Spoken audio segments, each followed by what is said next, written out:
Hey ladies, beautiful, beautiful souls, and welcome hopefully back to my YouTube channel, Sacred Union Within Conception Series Diary Style. So I want to give y'all an update on my conception journey. So I just finished my period, so I am not pregnant. So another cycle, another month, another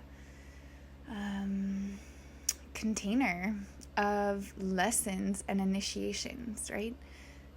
I just read today on Instagram this woman who's 42 weeks pregnant, and she said there's no way I am going to get an induction because my baby is right on time. And she said sometimes the baby isn't ready to come, and sometimes the mother isn't ready to become a mother yet. She says in the last couple of weeks, she's learned more and has felt more prepared to become a mother than ever before, right? Those last weeks of pregnancy.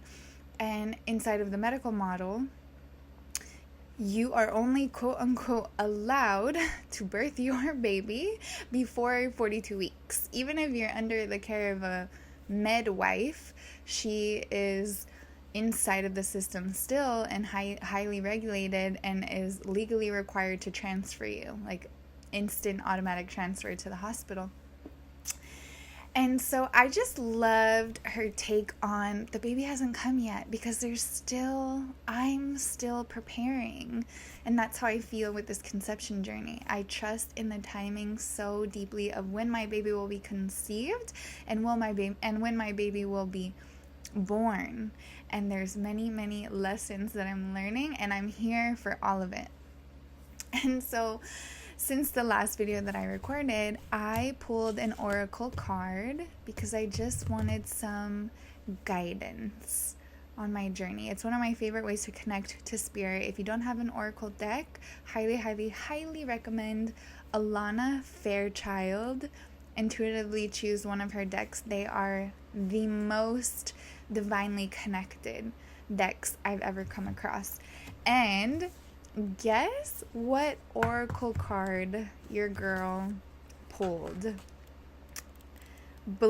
Believe it or not, literally the exact same card I have pulled the past 3 times that I have. There's 60, how many cards are in here? There is, let's see, 70 oracle cards that I can pull from, and I pulled the exact same card for the 4th time. So the first time I pulled this card, it was during our conception opening this portal ceremony back in September. And so since then, I've pulled it 3 more times. So the message is the same. It's the same message. And the oracle card is called Riding the Cosmic Wave. I'm going to show you if you're able to see the video. Riding the Cosmic Wave. How blissed out does she look? And I want to read it to you, because so often we're praying for guidance and the guidance has already been given. And another thing that I feel so blessed with since doing plant medicine ceremonies and extended breath work ceremonies, which are literally on the level of a psychedelic level experience, I've unlocked this connection to spirit. So when I go to pull an oracle card, I'll do 3 rounds of alternate nostril breathing. And then I'll spread out the cards and I'll start letting my hand be guided over the cards, and I will literally feel spirit grab my hand and my pointer finger and land it on the exact card. And this has happened again 4 times. So it's short. Let me read you the message. Riding the cosmic wave. You can be carried further by the cosmic wave than by your own efforts. Where you are going cannot be attained by effort. The effort, the discipline prepares us for the leap. But after the leap, we are no longer sustained by our efforts, but by forces greater than us, the forces of love itself.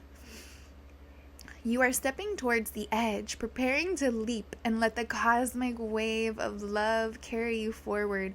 You shall be moved through grace into the new world awaiting you. This oracle brings a message. There is a time to work hard and a time to allow the fruits of one's labor to manifest, when one may be carried by forces set in motion by the energy of life itself.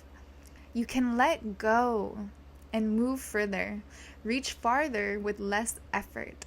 Now is the time to give yourself permission to stop paddling and instead just ride the wave. Give in, let go, and be moved. Give in, let go, and be moved. Ooh, that's good advice for all of us. And then there's a sweet little poem. Your spirit flies like the wind, warms like the sun, and watches like the sky. How wise the earth, waiting for the moment to be touched. That's how I feel on my conception journey, waiting for the moment to be touched by the divine spark of life itself entering my womb. Oh my God. So that was an update. I got the same oracle message again.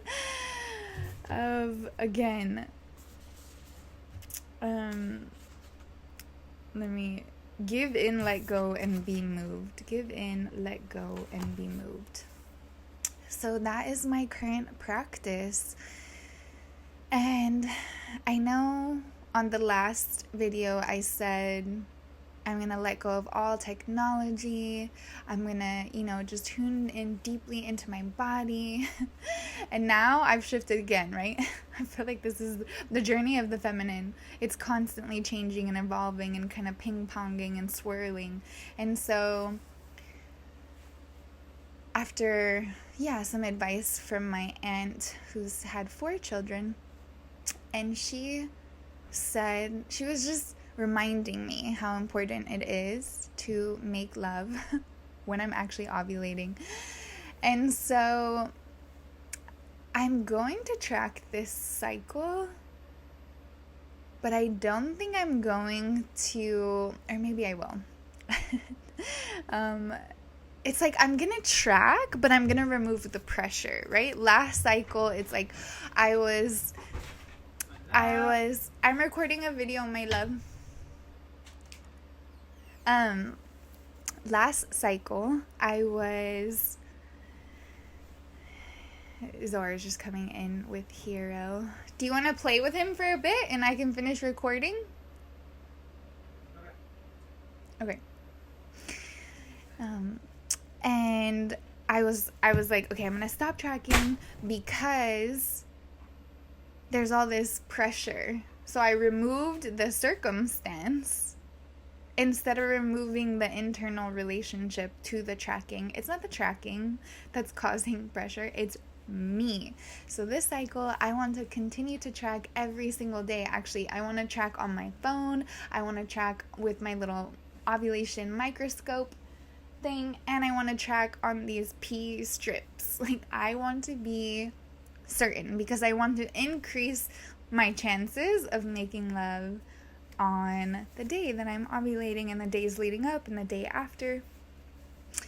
And according to my app, my ovulation falls on a Sunday. It's actually a 3-day weekend, so we're gonna create this whole beautiful ceremonial weekend infused with so much love and intimacy and connection and hiking and time in nature, and just give in, let go, and be moved.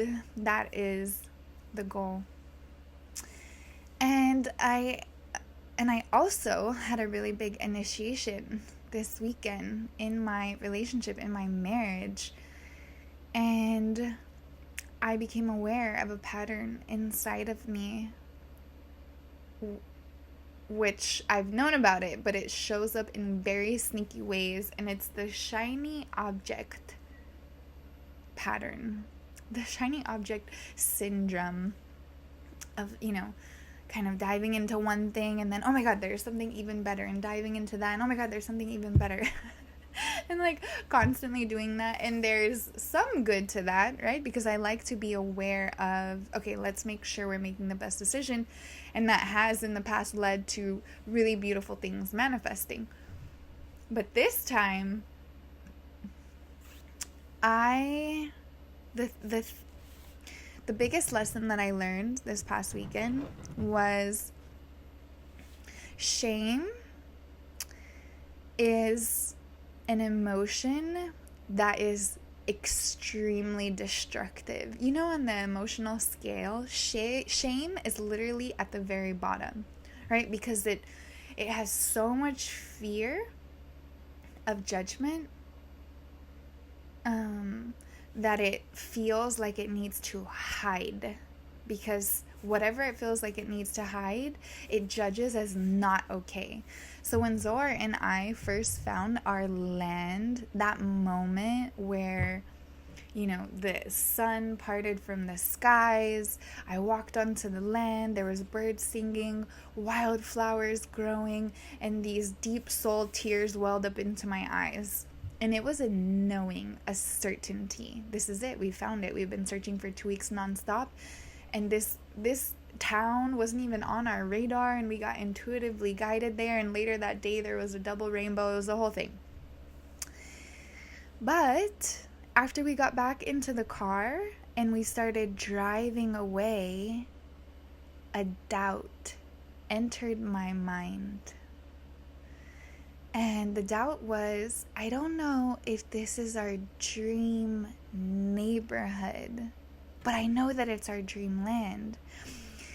And it was almost shocking to me to become aware of this doubt. And I was so terrified of the doubt and so ashamed of the doubt, and thought that the doubt was going to in some way take away from the intuitive knowing that I just experienced, that I did not share it with Zohar. I kept it inside, like a dirty little secret that I thought that I could just tuck away and pretend like it didn't exist, or that it didn't matter, or that I didn't have any power. But shame, when you keep things inside, you're giving all of the power to the darkness, essentially, to your shadow, to what is wrong, essentially. And so we recently drove through a neighborhood that in this area that we didn't even know existed, and we drove through the neighborhood, and it was the nicest neighborhood in our little town. And I got this feeling of, oh my God, is this our dream neighborhood? Look at these big, beautiful houses. They're all on big lots, and there's rolling hills, and it feels so expansive, and it's right on the river, and there's a riverfront lot. Oh my goodness, there's a riverfront lot. And then my mind starts turning and turning. Like, oh my God, we could sell the lot that we already bought, and we could negotiate this lot, and we could save some money, and then we'll be in this nice neighborhood, and we'll be closer to our friends in this other city. And I started without letting Zohar know any of this. And I even contacted a real estate agent and asked her for the HOA documents with all the restrictions to this neighborhood, which the fact that I even entertained any of these thoughts, but especially the fact that I entertained that it had an HOA, which Zohar and I, but especially Zohar, literally despises to his core, because our core value, our highest value, is freedom. And so he doesn't want any unnecessary authoritative body over us, where we have to get quote unquote permission to build anything or grow anything. Like, it's just, it goes so against us. But this was a shadow pattern showing up in my relationship. And so then I made another mistake of bringing it up casually. And it was, needless to say. Hey ladies, I am back. Zohar, it was really cold outside and Zohar was going for a run with Hero while I was recording the YouTube video, and he came back. And so, different day, different shirt, but same story. So I ended up bringing it up to Zohar in a very casual way. I don't think I truly understood the weight of this conversation and what I had been contemplating and what I had been thinking and feeling through all on my own. And so when I brought it up to him, it was so shocking. It was so shocking to him, understandably so. And we went through a big initiation of, having to repair that whole experience, and me, essentially recommitting to honesty and openness and sharing everything that I'm navigating. And since that moment, I've noticed this pattern of, I'm just gonna keep this inside. I'm just gonna keep this inside, which is a deep wound from childhood, right? It's better to stay quiet than to open up and express. And so I've been leaning in and sharing all the things. Like, Zohar shares his most random thoughts. Like today, we'll be talking about something and a random thought will pop into his head. For example, he recently said, did you know the oldest cat in the world is 31 years old? And we were in the middle of a conversation. And he's like, don't you love it when I tell you all my most random thoughts so you get to know all of me? And I'm like, yes. And what a gift to be able to let Zohar know all of me, right? That's what's so sacred and special about a sacred union, is we get to bare our soul to another human being, this human being that we're going to walk through with life, through all the ups and downs and curves and twists and turns, with this one person that's going to be by our side, holding our hand no matter what. So it's so important, ladies, that we continue to lean into vulnerability, into opening up and being honest and letting your partner, your man, know what's going on in your head. A lot of times our needs won't be met, or we'll be frustrated because we're just not expressing what's going on for us. So I feel I had a huge breakthrough in, one, getting crystal clear on what's truly authentic to me, what really matters, and it's not the big house and, fancy car and nicest neighborhood on the block. Because I used to drive through Westlake in Austin, the nicest neighborhood, be like, ooh, I would love to live here. But then you hear stories of the families and that, the husband and wife are not really on the same page. Maybe there's alcohol involved, or workaholics involved, and maybe the kids are on drugs, or it's just a mess. It's kind of a mess. Not that one equals the other, but there's a correlation. And so yeah, I love our land and our neighborhood. It's adorable, and I love all of our neighbors, and it's this hidden gem instead of, this big fancy thing that's not even really authentic to me. And so that was huge. And then just leaning in more and more and more to vulnerability and courage, right? And since I've been leaning in, there has been some harder conversations around, I'm scared to tell you this right now because I think you're going to respond in this way, but I'm going to tell you anyways. And there's been more tears since that initiation, and just really letting my heart pour out more and more and more about everything. And so we feel our bond and marriage and communication and vulnerability feel stronger than ever. And we just celebrated Valentine's Day as our first Valentine's as a married couple, because we got married in just 2 weeks after Valentine's Day last year, 2023, February 28th in Costa Rica. And we both agree that Valentine's is kind of a ridiculous commercial holiday, like most of them. But it's also fun. Hold on, this thing is squeaking. It's also fun to do something special on a special day, just because you make it meaningful. But Zohar and I truly celebrate love every single day. We do like small acts of kindness, acts of service for each other every single day. We're super affectionate. We're super lovey-dovey. We express our love to each other in an infinite amount of ways, literally on a daily basis. So we're kind of like, Valentine's Day? What? That's every day for us. But Zohar, I was like, ooh, for Valentine's Day, can you make your phenomenal homemade chocolate? And it's made with the purest, the best ingredients. It has no sugar in it.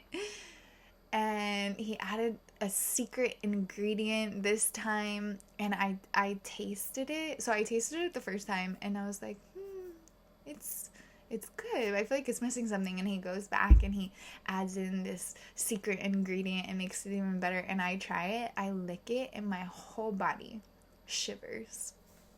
And I'm not going to go into any details, but we had the time of our freaking life with this melted, yummy, homemade, full body shivers chocolate. And it inspired us so much that we have something very big that we're planning behind the scenes around this cosmic bliss concoction of the purest, best chocolate you've ever had in your life. So stay tuned for that. And I would love to connect and stay connected. The best place to do that is Instagram if we're not already connected, Sacred Union Within.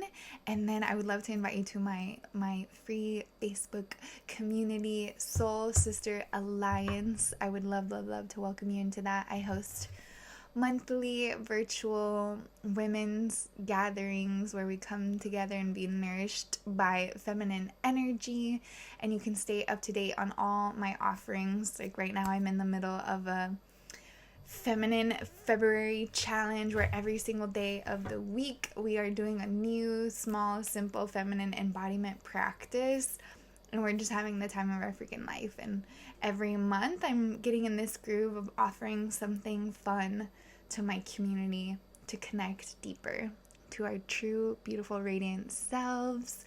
So let's stay connected. And yeah, I'm available if you desire support in manifesting the man beyond your wildest dreams, holistic health, holistic healing, inner child generational pattern healing, as well as if you're also on the cusp of conception and want support in navigating the roller coasters of emotions during this chapter of our lives with grace. I would be so honored to support you in any of those areas. Reach out. I'm available to serve you in your highest, most beautiful, most truest expression. The world needs it, and it feels absolutely amazing to embody it. Okay, ladies, I love y'all so much. Thanks for listening, and I will see you again soon.